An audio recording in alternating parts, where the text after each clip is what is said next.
नमस्कार साथीहरू, म सन्तोष तिमल सिन्हा। तपाईहरुलाई ट्याक्सी ड्राइभरको रियल लाइफ कस्तो हुन्छ हेर्नु भएको छ।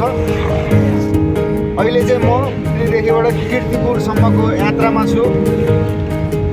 यो यात्राको क्रममा चाहिँ हाम्रो दाइ पनि हुनुहुन्छ। दाइले आफै परिचय दिनुहोस् न, तपाईँ आफ्नो परिचय। दाइ अलि लजाइराख्नु भएको छ, केही फरक गर्दैन। आफ्नो नाम भनिदिनु न, तपाईँको नाम भनिदिनु न। मेरो नाम रवि शर्मा भयो।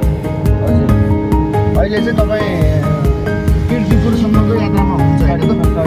कालफेरीबाट कीर्तिपुर जाने हामीहरू पनि काठको काम गर्छु, फर्निचर सम्बन्धी काम गर्नु। हजुर चाहिँ तपाईँसँग भेट गर्नुभयो। हजुर कीर्तिपुरसम्मको यात्रामा हुनुहुँदो रहेछ। म चाहिँ नेपालकै नम्बर 1 ट्याक्सी भ्लगर बन्ने यात्रामा परेँ।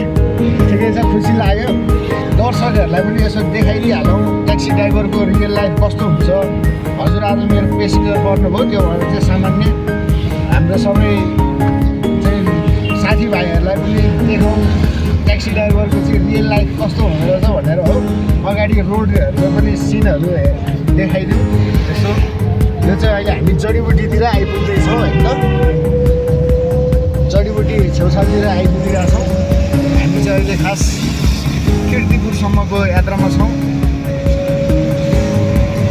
हेरौँ सडकको चाहिँ भिडभाडको सबै अवस्थाहरू।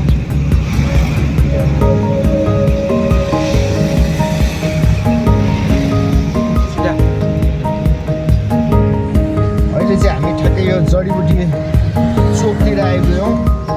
एकदम यो पोइन्ट भनेको चाहिँ एकदम अलिक बढी जामहरू पोइन्टहरू पनि हो। यो कोटेश्वरी जडीबुटी अहिले खासै यो ग्वारखुतिर चाहिँ ओभर पास यो ब्रिज बनेपछि खासै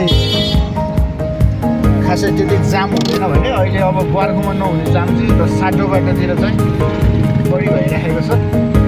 अब यस्तै छ। ल हेरौँ यहाँ यता हेर्नु त। अब यो सडकमा हाम्रो चाहिँ जताततै यस्तो अवस्था छ। यो सडकमा चाहिँ यस्तो बुढाबुढी मान्छेहरू बाटो जता जाम हुन्छ। त्यो पोइन्टतिर चाहिँ माग्दिने ओर्ने है अब यो छ। यो कुराहरूलाई चाहिँ एकदम अब ब्यालेन्स के कस्तो हुँदैछ। अब सरकार चाहिँ देश घन्टीमय बनाएर चाहिँ जनताहरूले जिताएर पठाइदिएका छन्। यो कुराहरूको चाहिँ एकदम भन्ने हो। यो घरबार विहीन भन्ने अथवा चाहिँ औषधि उपचारको लागि नै चाहिँ छटपटेर सडकमा आइपुगेका मान्छेहरूलाई कुन तरिकाले व्यवस्थापन गर्न सकिन्छ। अहिले चाहिँ एकदम बच्चाहरू नै चाहिँ सडकमा हामीले अब दैनिक रूपमा चाहिँ ट्याक्सी चलाउने क्रममा बच्चाहरूलाई नै चाहिँ सडकमा माग्दै गरेको चाहिँ देख्न सकिन्छ। अब यो कुरालाई चाहिँ एकदम ब्यालेन्स अब के कस्तो प्लान योजना छ। अब यो कुराहरूको चाहिँ एकदम समस्या एकदम निर्मूलै हुनु पऱ्यो। ल अहिलेको भ्लगमा यति नै भन्न चाहेँ। अब अरू भिडियोमा आउँदै